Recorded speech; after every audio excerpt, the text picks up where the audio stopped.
어제 국내 코로나19 신규 확진자가 6,071명 나왔습니다.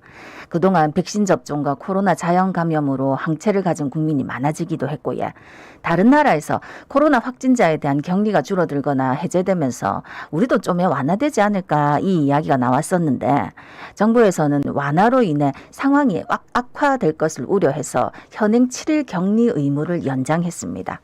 다만 앞으로 상황을 보고 달라질 수 있다는데, 오늘 함께 코로나19 상황 진단해 보겠습니다. 예, 동아대 감염내과 정동식 교수 전화 연결돼 있습니다. 교수님 안녕하십니까? 안녕하십니까? 예, 안녕하십니까? 예. 오래간만입니다. 진짜 네. 오랜만이에요. 예, 사실 코로나19 이게 굉장히 좀 팬데믹에서 어느 정도 일상 네네. 회복이 되면서 저희가 이 시간을 좀 줄였어요, 사실. 예, 맞습니다. 그리고 우리 저 청취자분들도 진짜 아직도 코로나 얘기야? 뭐 이런 얘기. 근데 지금 현재 진행형이고 실제로 지금 신규 확진자가 어제도 6,071명이 나왔습니다. 네. 그 열흘째 10,000명 아래로 감소세를 일단 이어가고 있는데 현재 상황 네. 어떻게 보고 계십니까? 네, 뭐 부산 경우도 사실은 500명 이하로 발생이 이제 최근에 계속 이어지고 있어서 예.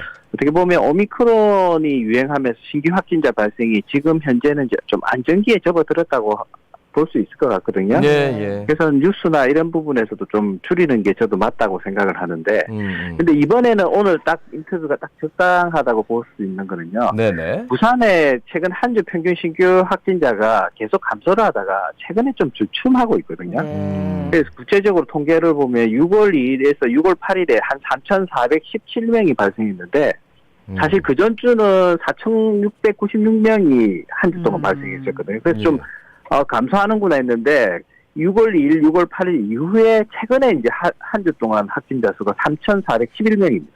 예, 예. 그러니까 그전 3,417명하고 거의 비슷한 수준으로 된 거죠. 그러니까 이제 떨어지는 것이 거의 바닥에 이른 것이 아닌가 하는 그런 정도의 순간이 왔는데요. 향후에 언제든지 이제 다시 증가세를 가질 수 있는 그런 상황이라고 보시면 될 것 같습니다. 네. 네네. 아니 이제 매일 안전 안내 문자가 지금도 오고 있으니까. 근데 네네.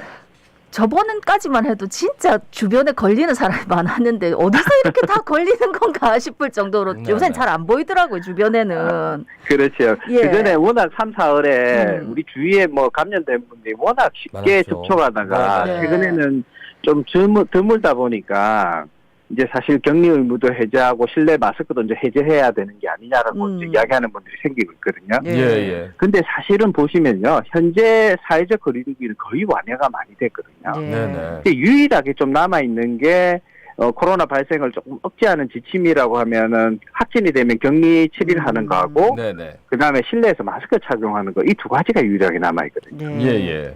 그래서 코로나19 같은 경우 2, 4월에 우리가 오미크론 대유행이 있으면서 자연 감염이 많이 되면서 그 감염만 되신 분만 해도 36%를 되는데 사실 실제 검사 안 한 분들까지 고려하면 한 50% 정도 된다고 보거든요. 네네. 근데 이분들이 상당히 안정화에 기여를 했는데 사실 면역 지속이 한 3, 4개월 정도밖에 안 된다는 연구 결과가 있기 때문에 결국은 7, 8월에는 이분들이 재감염될 위험이 있다는 거죠. 그래서 여전히 또 새로운 변이도 생길 수가 있고, 그리고 지금 9월 정도로 재유행 시기를 예측을 하고 있는데, 네네. 이 격리 의무 7일을 또 재연장을 하지 않고 해제를 하면은 이게 너무 당겨질 수 있기 때문에 이 실내 마스크 착용하고 이 격리 의무는 쉽게 풀기는 힘든 상황이라고 보면 될 것 같습니다. 그러니까 4주씩 계속 연장을 하고 있단 말이죠. 이번에도 또 4주 예, 연장이 예. 됐고. 예, 이런 이유 때문에 4주를 연장했다고 보시면 될 것 같습니다. 근데 이제 4주 한 3번 연장되면 그다음 가을이에요. 예, 그러면 그때는 또 아무래도 날씨가 추워지면 각종 바이러스가 네네. 또 특히나 이제 코로나19뿐만 아니라 약간 변이 바이러스 이런 것들도 좀 나오지 않을까 걱정을 많이 하더라고요. 네. 그래서 이 상태로 계속 이 정도는 가야 되지 않을까 뭐 이렇게 판단하시는 겁니까? 어떻습니까? 네, 지금 봐서는 격리 의무 해제를 하기는 쉽지는 않을 것 같고, 예, 예. 7일을 뭐 5일로 줄이고 이틀은 자율적인 격리를 한다든지 뭐 이런 조정하는 부분은 가능하지만 해제하기는 쉽지 않을 것 같습니다. 예, 만약에 이제 우리가 격리 의무를 해제하거나 축소하게 되면 이게 확진자가 늘어날 가능성이 큰 겁니까?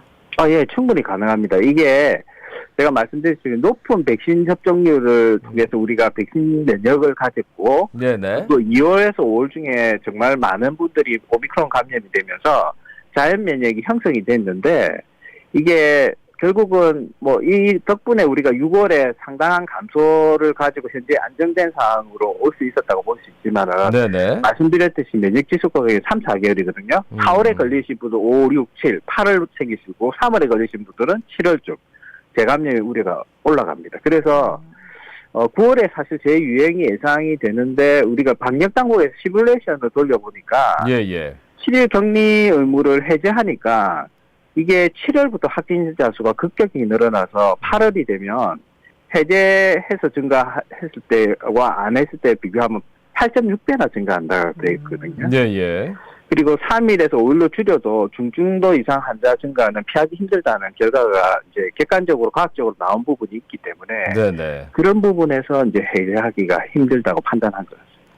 알겠습니다. 근데 지금 기준 보면 치명률이 0.05에서 0.2% 정도예요.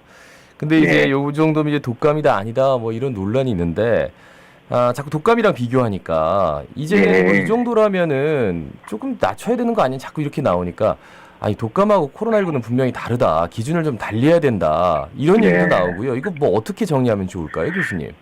보통 이제 독감 치명률이 0.05에서 1% 정도로 예. 그 기준을 삼거든요. 이제 대개 매년 그 정도가 나오기 때문에. 근데 이제 지금 현재 코로나19 같은 경우는 누적 치명률이 0.13%에서 조금 떨어지다가 0.13%로 계속 머무르고 있거든요. 예. 조금 높게 나오는 거죠. 음. 그래서 만약 이게 0.1% 이하로 조금 떨어지게 된다면은 그나마 이제 조금 해제하고 할 수 있지 않겠냐라고 우리가 기준을 삼는데 이게 왜냐하면 일반인들이 우리가 독감은 매년 겪잖아요. 예. 그래서 독감이 걸렸다고 해서 확진이 됐다 해서 격리를 하지 않는 정도로 사회적 기준이 형성이 되어 있는데 이제 그런 부분에서 아무래도 조금 독감과 비교를 하면 좀 더 국민들이 인식하고 있는 부분들을 고려해가지고 하는 것이라고 조금 보시면 될 것 같아요.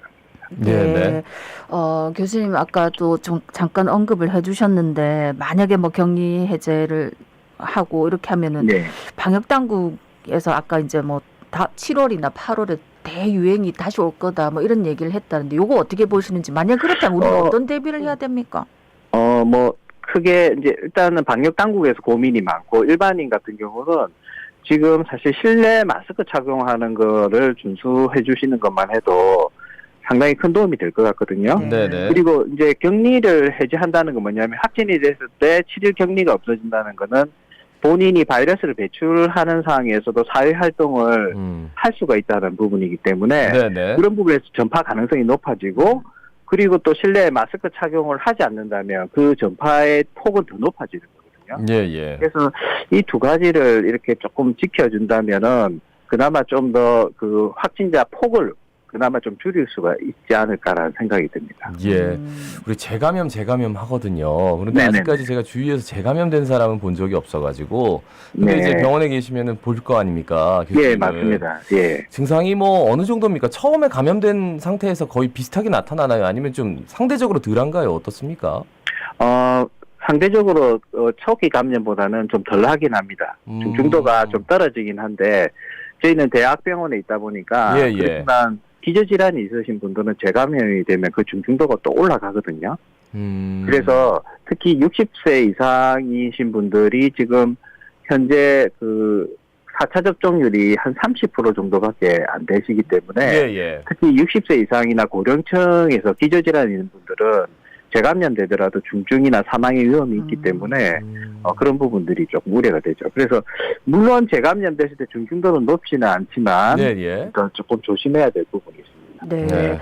아니 백신 접종이나 자연 감염으로 항체를 가진 국민이 95%에 달한다 하는 조사가 나왔다 하더라고요. 네, 그런데 맞습니다. 이제 방역 당국에서는 집단 면역이 불가능하다고 판단한다던데 이거는 왜 그런 겁니까? 그래서 이 뉴스를 보고 많은 분들이 이제 혼란을 가지는 것 같은데 이제는 그러면은 다 이제 해제해도 되는 거 아니냐라고 생각하는데 이 조사가 이제 지난 1월에서 4월에 국민건강영양조사 참여자 1,600명을 대상으로 검사를 했는데요. 예. 이 사실은 백신 접종했거나 자연 감염이 되셔도 이 항체가 생기는데 그 항체 생성률이 94.9%로 아주 높게 나왔는데요. 예.